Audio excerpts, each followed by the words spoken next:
Practice make perfect. ஒரு பொண்ணுகிட்ட போய் ஒருத்தன் கேட்கறான், உங்க அப்பா பேரு ப்ராக்டிஸா அப்படின்னு கேட்கறான். ஏன் அப்படின்னு கேட்டா, நீ பர்ஃபெக்டா இருக்கிற அப்படின்றான். Practice make perfect. இதுக்கு ஒரு உதாரணம் சொல்றேங்க. ஒரு கிராமத்துல ஒரு பாட்டி ஒருத்தர் ஒலிம்பிக்ல போய் பளு தூக்குற தங்க மெடல் வாங்கினவர்.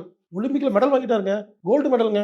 அந்த ஊருக்கு வராரு, எல்லாரும் பாராட்டு விழா. அப்போ ஒரு சின்ன பையன் வந்து, நீ எல்லாம் என்ன பெரிய பளு தூக்குற வீரன், எங்க பாட்டி மாதிரி உங்களுக்கு தூக்க முடியுமான்ட்டான். இவர் கோவம் வந்துருச்சு. ஏய் பாட்டி, நான் யாரு தெரியுமா, கோல்டு மெடலிஸ்ட் அப்படிங்கிறாரு. சரி வான்னு கூட்டிட்டு போறாரு. கூட்டிட்டு போனா அந்த பாட்டி, அவங்க வீட்டு பின்னால ஒரு எரும மாடு இருக்கு, பெரிய எரும மாடு, ஜல்லிக்கட்டுல வரும் இல்லையா, அந்த மாதிரி பெரிய மாடுங்க. பாட்டி நேரா போறாங்க, உட்காடுறாங்க, 4 காலையும் சேர்த்தி தூக்கிட்டு கீழே வைக்கிறாங்க. இவர் தூக்கி பார்க்கறாரு, தூக்க முடியலீங்க. இதுல இருந்து என்ன புரியுதுன்னா, இவர் ஆச்சரியப்பட்டாரு. எப்படின்னு கேட்டப்ப அந்த பாட்டி சொன்னாங்க, அந்த மாடு குட்டி போட்டதுல இருந்து டெய்லி தூக்கிட்டு இருக்கேன், அது பெருசானதே தெரியலன்னு இருக்காரு. ஒரு கான்செப்ட். இன்னைக்கு ஆரம்பிச்சா ஒரு நாள் ஜெயிக்கலாம். நம்ம என்ன தப்பு பண்றோம்னா, இன்னைக்கே ஜெயிக்கணும்னு நினைக்கிறேங்க. யோசிச்சு பாருங்க, நானு ஒண்ணுமே இல்லாம நடு ரோட்ல நின்று நோட்டீஸ் கொடுக்க ஆரம்பிச்சேங்க. அப்ப எனக்கு தெரியுங்க, பொறுமையா பண்ணா ஒரு நாள் ஜெயிக்கலாம்னு தெரியுங்க.